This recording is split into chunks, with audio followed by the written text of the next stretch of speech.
Okay, for this video segment, I want to talk about where you're going to build your ground anchor. A lot of times, if you go to the cliff outside, you have numerous choices of where you can build your ground anchor. Okay, so some are better than others, as you might have guessed. You got to pick the best one. Of course, every climb and every different geographical location is going to be unique, and so you need to have the skills, the mental skills, to assess every spot and build the best setup that you can. That's tricky and comes with experience and lots of knowledge, but I'm going to give you a tip that'll work in many situations to help make your rope system better. And I want to talk about one big problem that's caused by sort of logical thinking that's really dangerous in creating your ground anchor, in where you're going to create your ground anchor. So you need to be very careful. So the absolute best place, if you had your choice of anywhere to build a ground anchor, would be exactly under the climb, at the base of the wall, where the ground and the wall come together directly under the base of the climb. That would be the ultimate best place, best case scenario. But you rarely get that opportunity to build your ground anchor right under the base of the wall. So the next sort of logical thing that you might think is to walk backwards away from the wall, so that you're looking straight at your route, but you're walking backwards away from the wall looking for a tree or an anchor point or something, because it seems at first thought that that would be the best place to build the anchor because there's no sideways directional pulling on anything. But that is actually one of the worst things you can do, especially when you're rope soloing. So let me show you why that's really bad and show you a better option.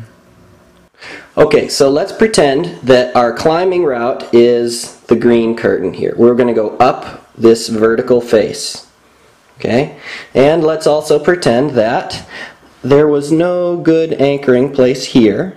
So what I did was I walked backwards from the climb, and here I found a nice strong table. Just pretend I made a ground anchor here. So directly behind the climb, but pretty far away from the climb. Let me show you why this is a really bad idea. Okay? Here's my climbing wall, or my climbing route, here, and directly behind me this way, I've got my ground anchor. Let me show you why this is very bad, very dangerous, and very painful, potentially. Okay?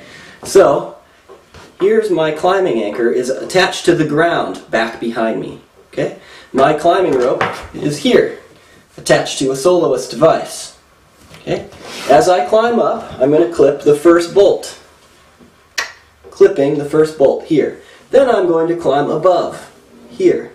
Now what I've done is I've created a triangle where the rope runs on the hypotenuse of the triangle. Okay? Now depending on how high your first bolt is, you've created a very bad situation, because what happens in case you fall? Let's say you're at the second or the third bolt. You're above this rope. You fall down. You're climbing directly above this rope, and what's going to happen is you're going to fall and you're going to crotch the rope. You're going to crotch the rope. You're going to fall about 6, 8, 10 feet, and your crotch is going to stop your fall on a rope, on your anchored rope. It's going to hurt a lot, and then what's going to happen is you're likely to crotch the rope and spin upside down. And we all know that when you spin or fall upside down with the Soloist device, it doesn't work. It won't lock. So, potentially, you could fall, crotch the rope, spin upside down, your device doesn't work, and then you go another 6, 8, 10 feet to the ground head first.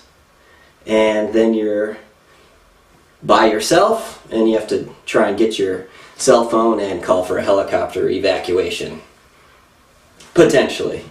That would be a worst case scenario. But it's a very, very bad idea to have the ground anchor behind you, because you're creating a big hazard in your fall zone for the first couple bolts of the climb. So let me show you a much safer, better way to get it all done.